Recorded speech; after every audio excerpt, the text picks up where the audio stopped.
तर आज आमचं फायनली पोखरा टू मुक्तिनाथ असं जर्नी असणार आहे आणि आमचा दिवस आज 6 आहे नेपाळमधला, 6th डे आहे नेपाळमधला. आणि आत्ता सकाळचे वाजले 6. पोखरामध्ये तुम्ही बघू शकता रात्री पाऊस पडला आहे आणि आम्ही निघालो आहे लवकर, कारण की पुढे जर आम्हाला लेट झालं तर इव्हिनिंगला खूप थंडी असण्याची शक्यता असू शकते. म्हणून आम्ही अर्ली मॉर्निंग निघालो आहे. मुलं असल्यामुळे थोडं रिस्क नाही घ्यायची. तर आता आपण बघूया आपली जर्नी कशी होणार आहे मुक्तिनाथची आणि आपलं दर्शन पण कसं होणार आहे, काय काय तिथे प्रोसिजर आहे दर्शनची आणि काय काय तिथे करावं लागतं. जिथे गायमुख आहेत, 108 गायमुख आहेत, त्यांच्या इथे स्नान करावं लागतं. नंतर मुक्ती काहीतरी मुक्ती म्हणून असं पॉइंट आहे मुक्तिनाथचा, तर तिथे पण अंघोळ करावी लागते. तर आम्ही बघू थंडीप्रमाणे कसं काय होणार आहे ते, कारण की मुलं आहेत त्याच्यामुळे रिक्स नाही घेऊ शकत हेल्थची वगैरे. तर चला, पोखरामध्ये तशी जास्त थंडी नाही आहे, इथे एक 15-16 डिग्री आहे. तर आता जसं जसं आम्ही पुढे जाऊ तर तशी थंडी वाढणार आहे. आम्ही सगळे असं बघा प्रिपेअर केलं आहे, jacket, gloves, cab and everything. So let's see. चला मग आपण जाऊया आता.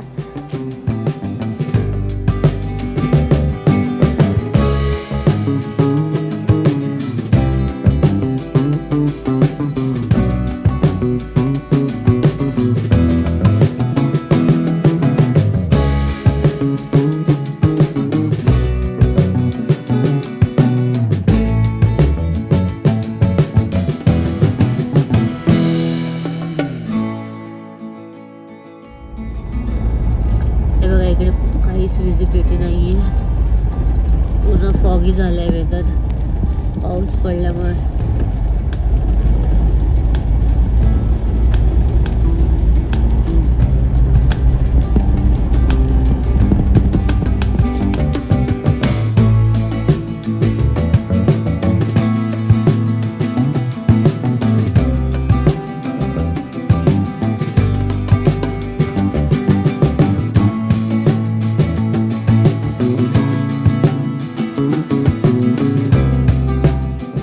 दाखवते मी मुक्तिनाथच्या रस्त्यामध्ये नेक्स्ट लेवल वॉटरफॉल.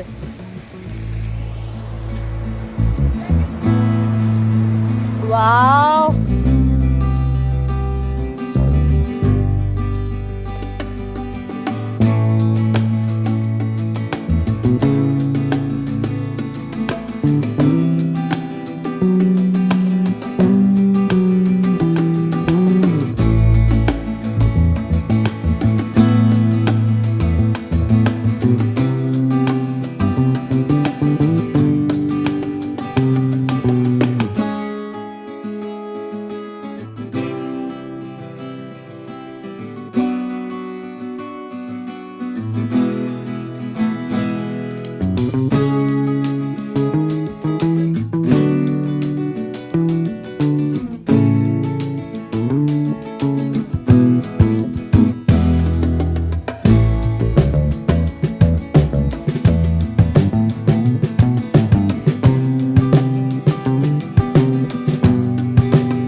आम्ही जॉमसम आणि चेकपोस्ट आहे मुक्तिनाथसाठी. हे बघा खूप थंडी आहे, हालत खराब आहे. आणि इथे तुम्हाला मुक्तिनाथसाठी परमिट लागतात, जे ऑनलाईन अप्लाय करायचे असतात. आणि इथे तुम्हाला हे परमिट दाखवावे लागतात. जर इथून पुढे गेलात तर तुम्हाला 12 वर्ष सजा होऊ शकते जर विदाऊट परमिट गेलात तर मेक शुअर करा की जर तुम्ही मुक्तिनाथला येत आहे तर तुम्ही परमिट जे आहेत हे आधीच ऑनलाईन करून घ्या.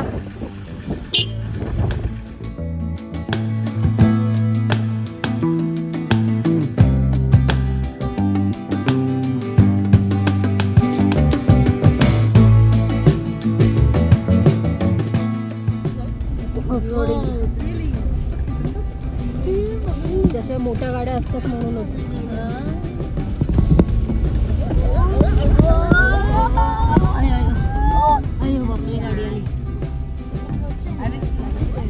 छोटी आहे.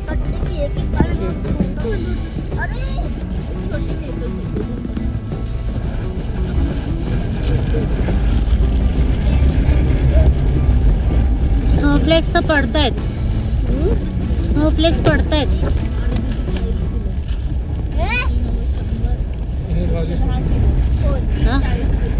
बारिश नहीं हो रही. 50 किलो. 50 किलो.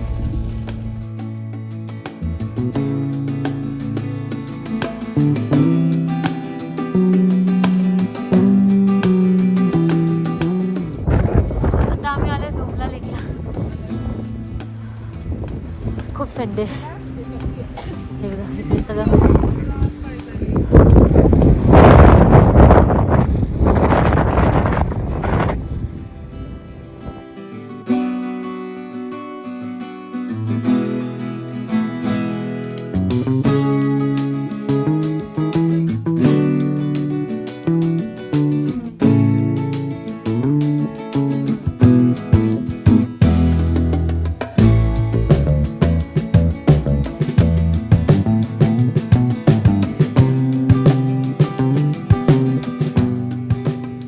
आम्ही इथे आता स्टक झालो आहे. पूर्ण चारी साईडनी बर्फ आहे. मुक्तिनाथला फ्रेश स्नोफॉल झाला आहे, त्याच्यामुळे गाड्या वरती जात नाही आहेत. काल नाही आजपासून, आज मॉर्निंगला खूप जास्त स्नोफॉल.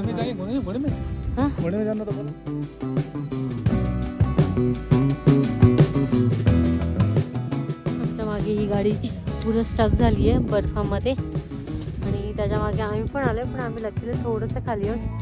इथे बर्फ नाही आहे. आता मुक्तिनाथ तर वाईट बी आपण नाही करू शकत, कारण की उद्या सकाळी पण सेम सिच्युएशन असणार आहे. आणि आता आपण जो मुक्तिनाथचा बेस हे आहे जॉमसम, आपण तिथे थांबणार होतोच. बघूया लकीली काही आपलं जर होत असेल तर. Let's see. तर आता आम्ही परत रिटर्न जातो हॉटेलवरती. आता आम्ही हा डेमधून सेकंड टाईम आलो आहे. ॲटलिस्ट थोडा रस्ता क्लिअर झाला असेल तर आम्ही जाऊ शकू, पण नाही झालं आहे. आम्ही सकाळी जेव्हा फर्स्ट आलो होतो तेव्हा पण आलो होतो, तेव्हा पोलीसच नव्हते सोडत.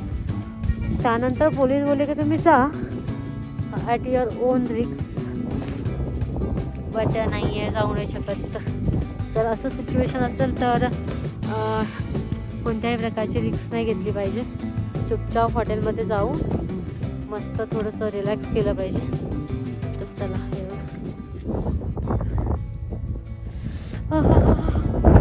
थंडी.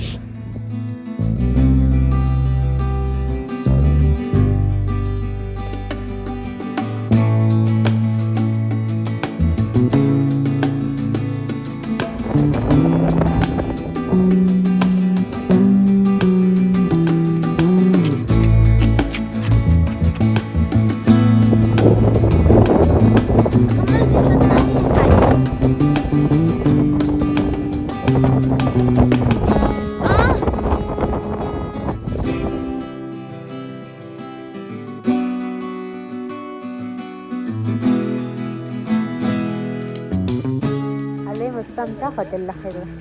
आमचं हॉटेल आहे मुस्तांग, हॉटेल मुस्तांग. मुस्तांग हा इथला हा डिस्ट्रिक्ट आहे नेपाळमधला, आणि जॉमसम हा इथला गाव आहे. मस्त गाव.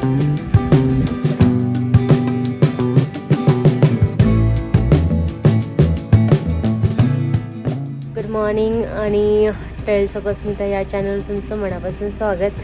तर आत्ता मी आहे मुस्तांगमध्ये, म्हणजे जॉमसम. आणि जसं की मीच काल सांगितलं, खूप जास्त स्नोफॉल झाला आहे आणि पूर्ण रस्ते ब्लॉक झालेत आणि आम्ही मुक्तिनाथ नाही करू शकलो आहे, कारण की खूप रिस्क आहे. आणि आता पण सकाळी अजूनपर्यंत तरी मुक्तिनाथ ओपन नाही झालं आहे आणि वरती पण खूप बर्फ पडला आहे, त्याच्यामुळे आम्ही रिस्क नाही घेत आहे. आणि आता मी रिटर्न निघतो आहे. आणि आज पण रात्री पाऊस आणि बर्फ पडला आहे, तर खूप भयानक अशी थंडी वाढली आहे.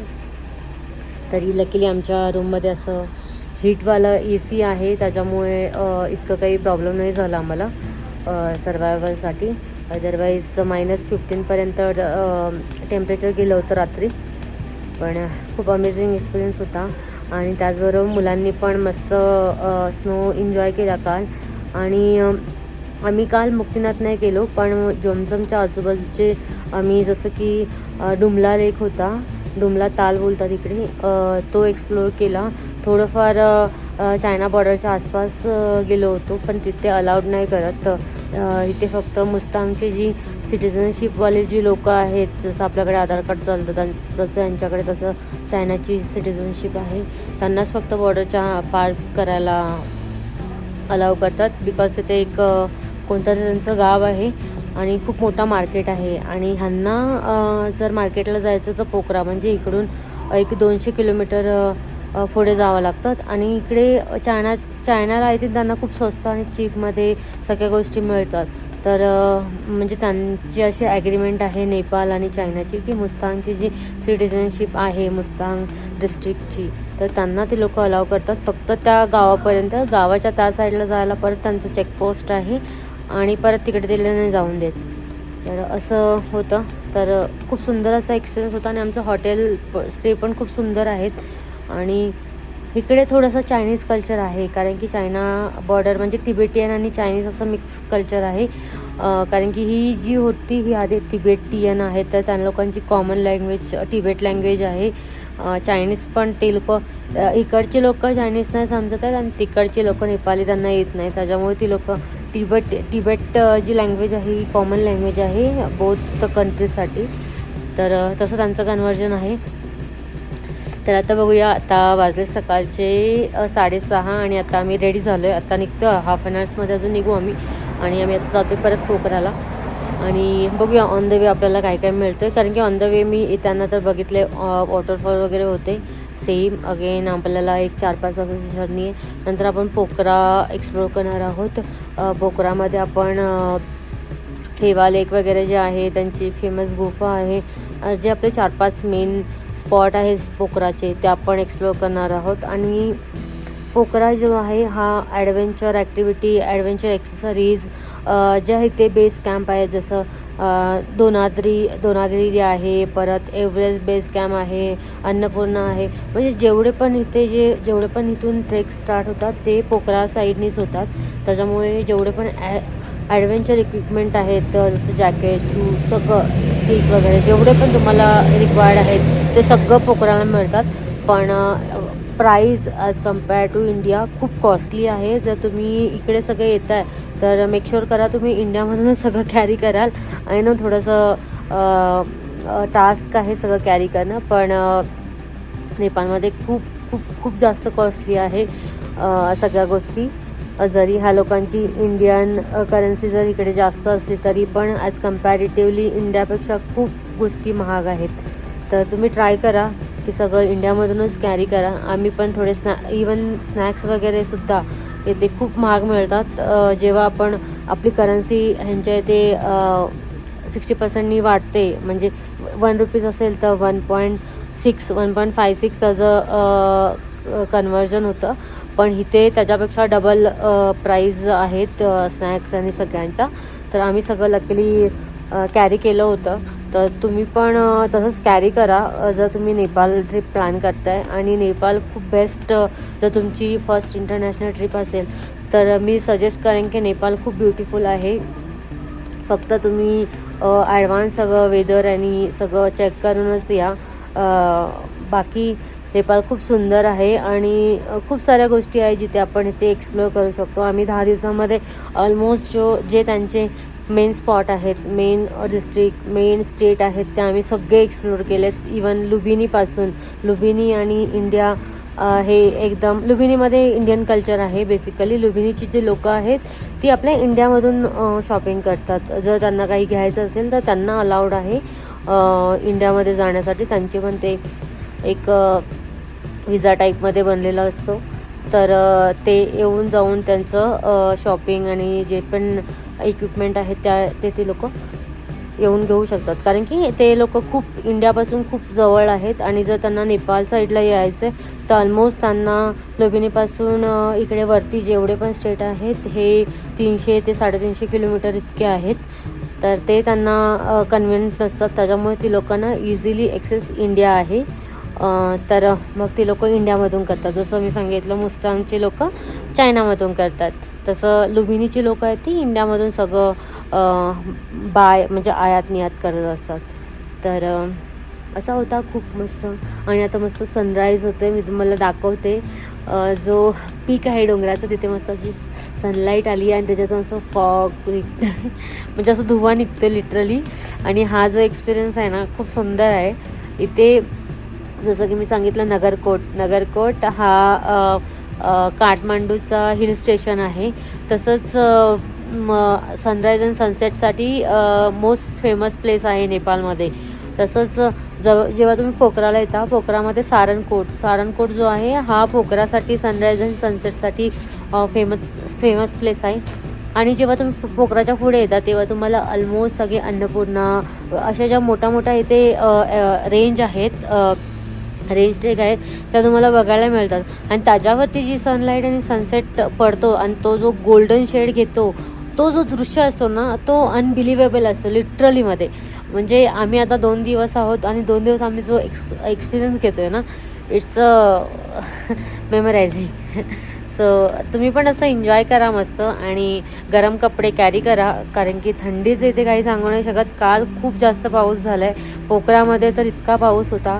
आम्हाला पूर्ण अर्धा रस्ता म्हणजे 4 ते 5 तास कंटिन्यूस पाऊस होता आणि फॉगी पूर्ण वेदर होता. काहीच दिसत नव्हतं आमच्या ड्रायव्हरला. पण इकडचे ड्रायव्हर पण खूप एक्सपर्ट आहेत. जसं आपल्या इंडियामध्ये नेपाळी लोक येऊन सगळ्या गोष्टी करतात. इवन जेवढे पण एक्सेसरीज म्हणजे हार्ड गोष्टी आहेत जसं की रिव्हर राफ्टिंग वगैरे आहेत, तर इकडे पण टेक्निकली गोष्टी खूप चांगल्या आहेत आणि खूप सेफ आहेत. बेसिकली ही लोक सेफ्टी खूप जास्त फॉलो करतात आणि तुम्हाला सगळं सेफच देतात. थोडे चार्जेस जास्त आहेत पण ठीक आहे. आय थिंक म्हणजे मॅनेजेबल आहे, असं काही नाही आहे की म्हणजे नाही मॅनेज नाही होत आहे. आणि नॉर्मली इथे काही लँग्वेजचा काही प्रॉब्लेम नाही आहे. इथे लँग्वेज जर बोलाल तर ह्यांची जी मातृभाषा आहे ही हिंदीच आहे. मातृभाषांची हिंदी असल्यामुळे आपल्याला लँग्वेजचं काही प्रॉब्लेम येत नाही कोणत्याच डिस्ट्रिक्टमध्ये आणि कोणत्याच ह्याच्यामध्ये. सगळ्यांना हिंदी कळतं. बेसिकली त्यांचं थोडंसं वर्डमध्ये डिफरन्शियल असतं, पण मोरलेस एक 70% त्यांची आणि आपली हिंदी ही सेमच आहे. तर त्याच्यामुळे लँग्वेज बॅरियर नाही आहे. तर तुम्हाला असं वाटत असेल की मला दुसऱ्या कंट्रीमध्ये जाऊन अरे लँग्वेजचा प्रॉब्लेम होतो, तर असं काही होत नाही आहे नेपाळमध्ये. नेपाळ खूप सेफ आहे आणि इथे इवन चोरी चपारी असं काही प्रकार होत नाही. तिथले लोक खूप रूल्स फॉलो करतात आणि खूप स्ट्रिक्ट आहेत त्यांच्या तत्वांवरती. तर तुम्हाला इथे असं काहीच चोरी लबाडी असं काहीच होताना दिसणार नाही. तर छान आहे म्हणजे ओव्हरऑल. आणि फूड पण ॲज कम्पॅरेटिव्हली आपल्या इंडियासारखंच आहे, काही त्याच्यामध्ये डिफरन्शियल नाही आहे. व्हेजमध्ये तुम्हाला सगळ्या व्हरायटी मिळतात इथे. मोस्टली मिल्क प्रोडक्ट जास्त मिळतात जसं की पनीर आहे आणि नंतर व्हेजिटेबलमध्ये ब्रॉकली आहे, परत अजून काय गाजर वगैरे असं सगळं मिळतं म्हणजे. आणि ते लोक थोडं कच्चे पक्के भाजी देतात, त्याच्यामुळे खूप चांगलं असतं हेल्थसाठी आणि खूप टेस्टी असते. त्यांची दाल जी नेक्स्ट लेवल त्याची टेस्ट असते लिटरलीमध्ये. आम्ही जेवढ्या पण हॉटेलमध्ये जेवलो आहे ना, डाळ इतकी सुंदर असते त्यांची टेस्टला. आणि जेवण सेम असतं, फक्त ते लोक नॉनव्हेज मी सजेस्ट करेन की नॉनव्हेज इथे ट्राय नका करू, कारण की नॉनव्हेज सगळीकडेच ती लोक बफेलो आणि पोर्क वगैरे असं सगळंच खातात, मिक्स असतं. त्याच्यामुळे इथे श्युरिटी नसते की तुम्ही काय खाता. एक चांगल्या प्रॉपर रेस्टॉरंटमधून जर तुम्ही खात असाल तर इथे काही प्रॉब्लेम नाही आहे, तुम्ही खाऊ शकता. पण जर असं तुम्ही नॉर्मल कुठून खात असाल तर बी केअरफुल. आणि नॉर्मली इथे व्हेजच म्हणजे आपण जर मी जशी महाराष्ट्रीयन आहे तसं म्हणजे लाईक जर तुम्ही असं व्हेज आणि सगळं हे असाल प्रॉपर फॉलो करत असाल तर मी सांगेन तुम्ही व्हेजच प्रिफर करा, कारण की व्हेज खूप सुंदर जेवण आहे आणि बऱ्यापैकी सगळं मिळून जातं इझिली. असं काही नाही आहे की जी नेपाळमध्ये मिळत नाही आणि इंडियामध्ये मिळतं असं काही नाही आहे. सो चला आता आपण आपल्या पोखराच्या जर्नीला स्टार्ट करूया ब्रेकफास्ट करून. तोपर्यंत मी तुम्हाला सनराईज आणि त्याचा जो पीक सांगितला तो दाखवते.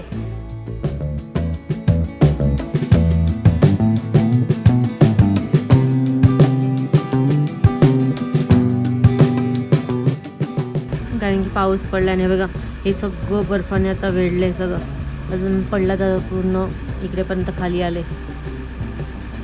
हा बघा इथेच एअरपोर्ट आहे, ह्या बिल्डिंगच्या मागेच एअरपोर्ट आहे. पोखरा नाही सॉरी मुस्तांग जॉमसम एअरपोर्ट, मुस्तांग पण नाही, जॉमसम एअरपोर्ट नाव आहे. हार्डली जे मुक्तिनाथला वगैरे येतात त्यांच्यासाठी आहे. आणि जॉमसम दिवसातून एक 3-4 फ्लाईट येतात, ते पण खूप छोटा फ्लाईट असतात इथे येणाऱ्या. आणि बघा इकडे पूर्ण असं मस्त असं का जॉमसम गाव आहे. हे बघा गॅलरीतून दिसतंय, छोटासाच आहे, खूप कमी पॉप्युलेशन आहे इथे.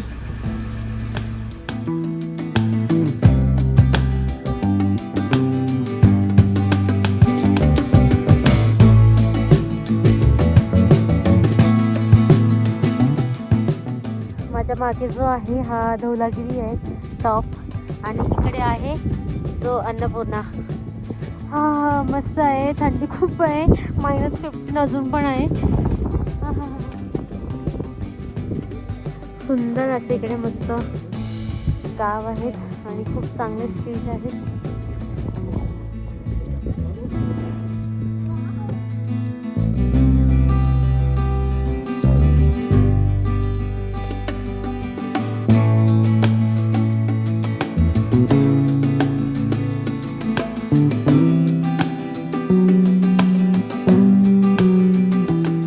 पोचलोय, हे विघ्नवासिनी मंदिर आहे, त्याचं जातो आम्ही.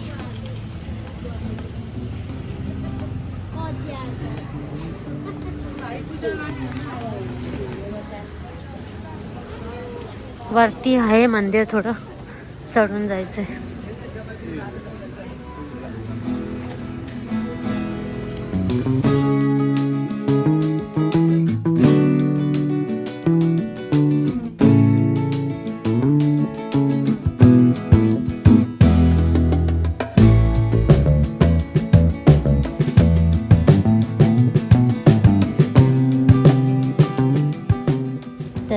आता आम्ही विद्यासिनी मंदिरामध्ये आहोत आणि सुंदर असं मंदिर आहे.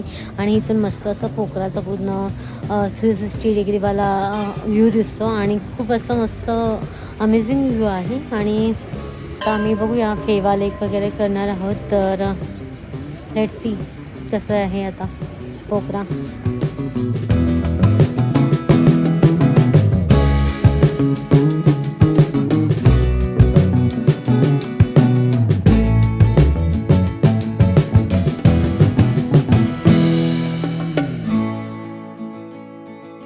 केवमध्ये तिकीट आहे इंटरनॅशनल टुरिस्टसाठी 100 रुपीज आणि नेपाळीसाठी 50 रुपीज नेपाळीमध्ये.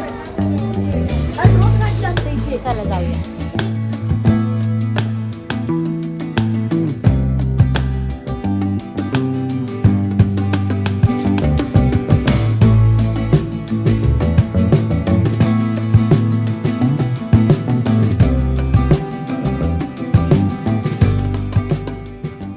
मोठी आहे केव, चढायला आणि उतरायला पण. तर आता केवच्या अपोजिट साईडलाच देवीज फॉल म्हणून आहे, आता आम्ही तिथे चाललोय. चला मग आता आपण देवीज फॉल बघूया. हे बघा तिथेच आहे आणि इकडे केव आहे.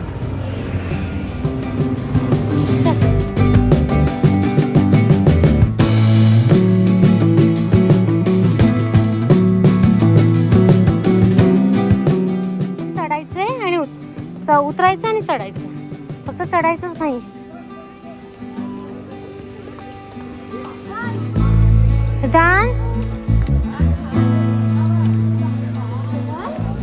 ती केव पण इथून दिसते, ती केव्ज आहे मगाची जिथे आपण आतमध्ये गेलो होतो. महादेव केव, गुप्तेश्वर महादेव केव, जिथून हा वॉटरफॉल दिसतो इकडे.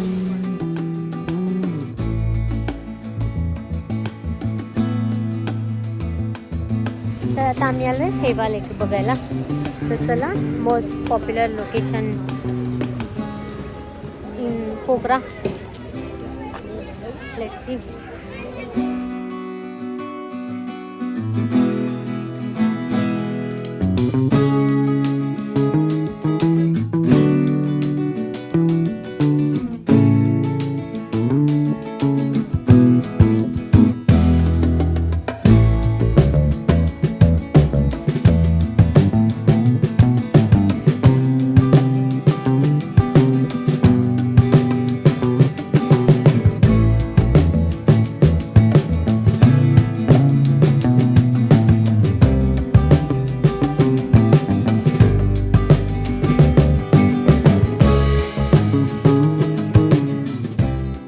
हा जो समोर आहे, हा समोर जो दिसतोय हा आहे सारनकोट आणि त्याच्या मागे ही पूर्ण अन्नपूर्णा रेंज दिसते आणि इकडे असं मस्त view दिसतंय.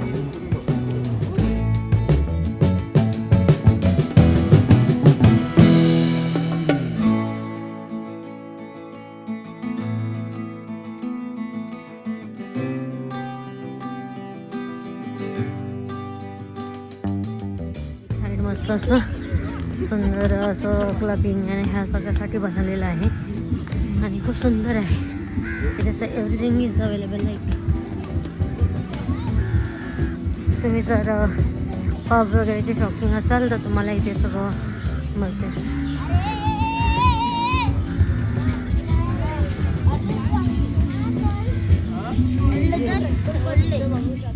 तर असा हा होता आजचा आपला प्रवास पोखरा टू जॉमसम म्हणजेच मुक्तिनाथ आणि मुक्तिनाथ टू परत पोखरा. आपल्याला मुक्तिनाथचं दर्शन नाही झालं जसं की मी व्हिडिओमध्ये सांगितलं तुम्हाला बिकॉज ऑफ वेदर कंडिशन्स. तर माझा जर व्हिडिओ तुम्हाला हा आवडला असेल तर माझ्या व्हिडिओला लाईक शेअर सबस्क्राईब करायला विसरू नका. आणि आता आपण नेपाळच्या नेक्स्ट पार्टमध्ये लवकरच भेटूया with adventure activities like paragliding in Pokhara and jungle safari in Chitwan. So stay tuned. तर चला मग जय महाराष्ट्र जय शिवराय.